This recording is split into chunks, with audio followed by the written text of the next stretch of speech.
Today I'm going to be talking about the bad habits that we have when we start doing roundhouse kicks. All right. I'm very guilty of this one as well. And I've been doing kickboxing for a long time. And I think that's just the cause of there's a lot going on that we don't think about, that's unconscious to us when we're doing these moves. But we have to be reconscious of it. So I'm going to tell you the top main bad habits that people do when they're doing a kick and how to fix it.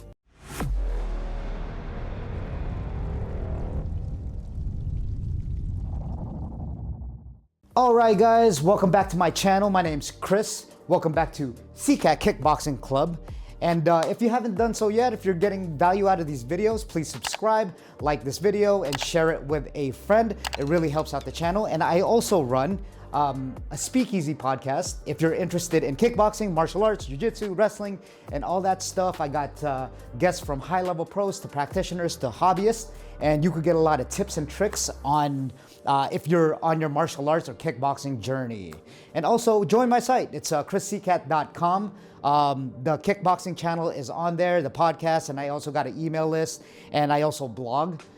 So you could, if you're interested, again, in kickboxing, you can join that to join the community. So, all right, guys, very dear topic to me today because I'm guilty of these bad habits as well, right? Like, I'm not poking fun at anyone. Everyone does this, even from the highest of levels. Like I said, I talk to a lot of people. I train with a lot of people that are high-level competitors, and they're still doing these habits till this day, including me. So don't feel too guilty, even though as many times as you rep it out, you're gonna get really good. But there's just some things that we have to be conscious of when we start kind of going off the beaten path and getting those habits, all right?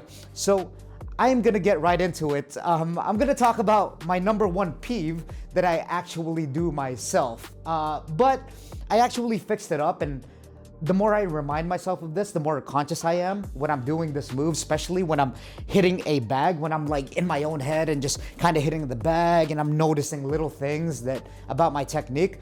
This is the one thing that really stands out, and I think you'd probably agree with me if you've been practicing these out, is the hands, okay? When we're kicking, the most common mistake that I see beginners from intermediates that fight even till this day, they have a bad habit of when they swing their arm like this, right?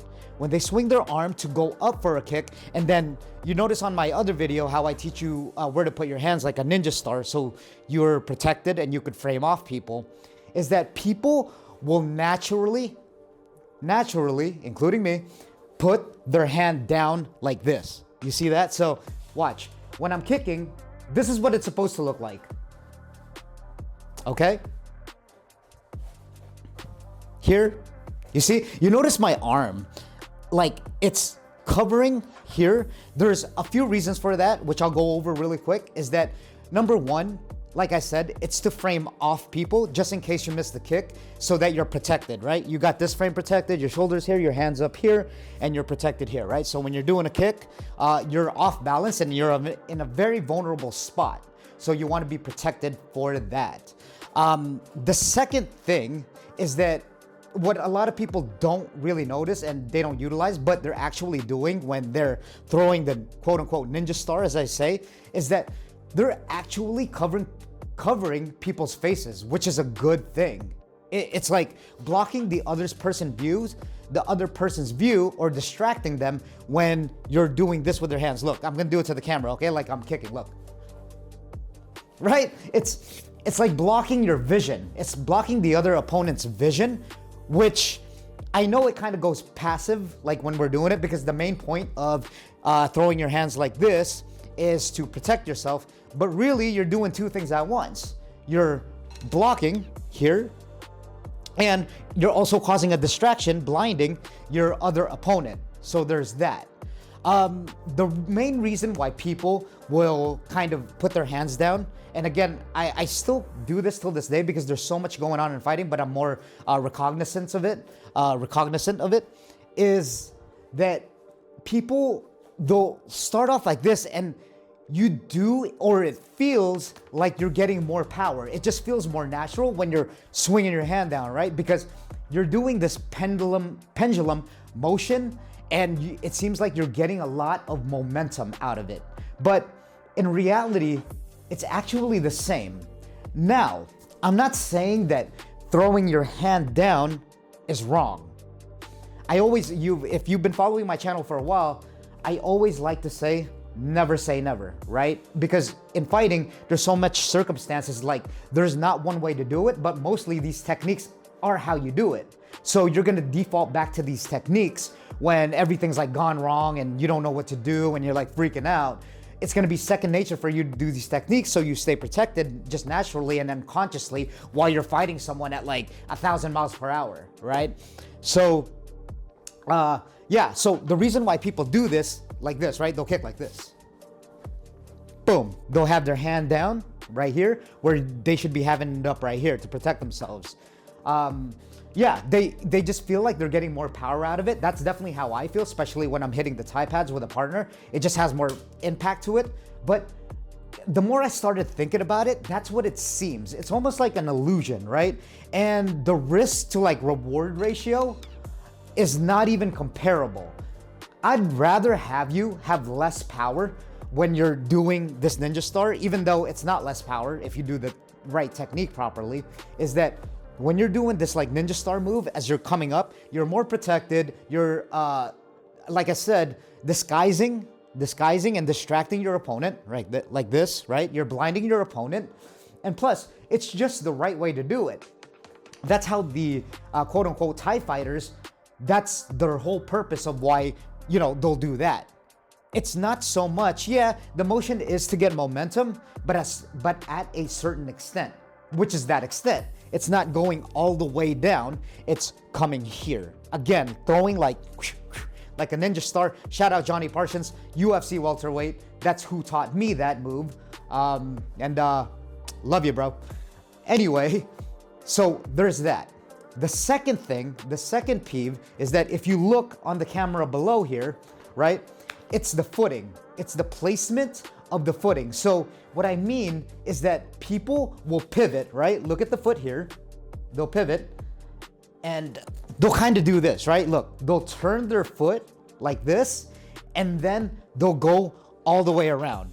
Like they'll kick all the way around. And again, you can get it's almost illusion, right?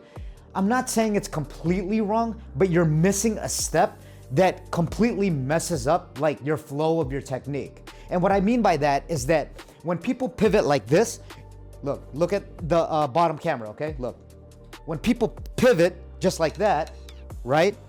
Without stepping, they're missing out on a whole lot of power when they are stepping. So watch. This initially, I went over this on my video. That's why this one, I don't do as much as the other one, the other first bad habit that I was telling you about. Just because, I don't know, I think I'm just more, I notice this technique more than the other one, the arm swinging. But the proper way to do it is when you're pivoting. Yeah, you're pivoting for sure. But here's the key, listen up. You have to step first, okay? You have to step at an angle first over here to get more power out of it, all right? So we talked about the pivoting. Look on the bottom of the camera. Pivoting, right? Like that. Yeah, you're turning your hip. You're doing that to turn your hip over. But then where the real angling power comes from is that when you actually angle your foot and step to the outside. Okay, so if you're on this side, you're stepping this way, right? If your stance is this way, you're stepping that way. If you're like me and you're unorthodox, you're stepping this way. You see? You see that? Look at how small of an impact that move is, right? Like, it's a small step, but it's everything. It's everything to what you're gonna do when you're kicking. Like, ask anyone. This is very universal, very universal. It's not just my technique, it's the technique, right? So again, step here, and then look, boom, right? Ninja star. So here, I'll do it from the camera here. Look in the bottom of the camera first so you can see the step here. Okay, watch, I'm gonna step, pivot, and then kick. You see that? So I'm stepping initially, I'm stepping first and then I'm pivoting. Most people, again, especially with intermediate fighters, they just pivot their foot, which they're shortening themselves on power and technique. So again, if you look at the bag, when I hit the bag, I'm gonna step, pivot, and then I'm gonna go. Watch, all right? One more time. Right? I'm doing more of an exaggerated step just to show you as a drill, okay?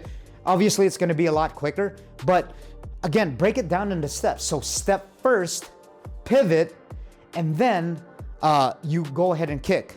Here's another thing that does, okay? Is that it turns your hip all the way over, right? When you're kicking, you're trying to cut the bag in half, right?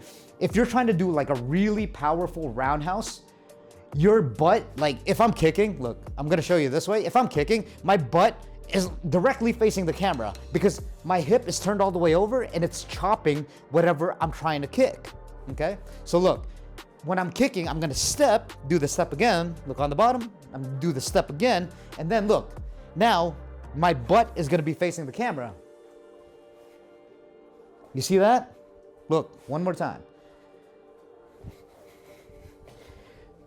Again, the reason for that is that you're trying to chop the tree. You're literally going horizontal to try to chop the tree in half. Now, is that the only kick that you could do? No, but it is the way to do an actual Muay Thai roundhouse kick. Like you're trying to chop your opponent in half. Like you're trying to hurt the guy pretty much, right? You're trying to do damage to the guy. That's why we're doing it. Now, you can pivot, sure, but that's not what this video, you can just pivot, sure, and it's less of a risky movement, but it's just wrong. I mean, I'd rather have you step, take a small step and then go back and do it really quick because I don't want you to get those bad habits, right? You can adjust your technique as you go, but make sure you do the proper steps of that technique. So again, number one, you're gonna step this way. Number two, you're gonna pivot so that you could turn your hip all the way over. And number three, you're gonna kick vertically here, or I'm sorry, horizontally here so that you can chop the bag in half. One more demonstration, okay? I'll do it in real time. Right, you notice the hand, ninja star, technique's good. I'm stepping, pivoting, I'm blocking, okay? My opponent. Again.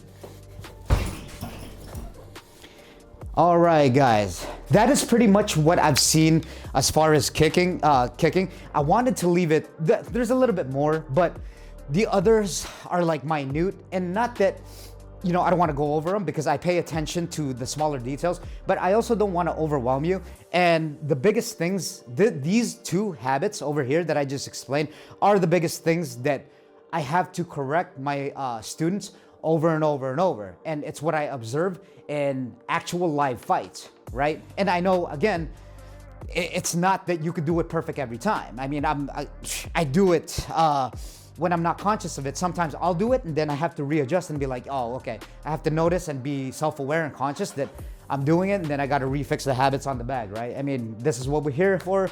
We're here for repetition, but practice just these two. And then later on, I'll make a video of the smaller habits, but these two are what's keeping really your technique from having strength to it, more power, and just more of a flow, right? Like it just feels a lot better when you're doing the proper technique, and it does, in a real fight, it just does more damage. It just does more damage. And then you could kind of adjust that along the way as you go, okay? So, all right, guys, thank you for watching. Don't forget all the links down below, what I use from gear, my podcast channel that you could get a lot of value of. Join my site, join my email list. Everything's on there. And yeah, I'll see you guys soon.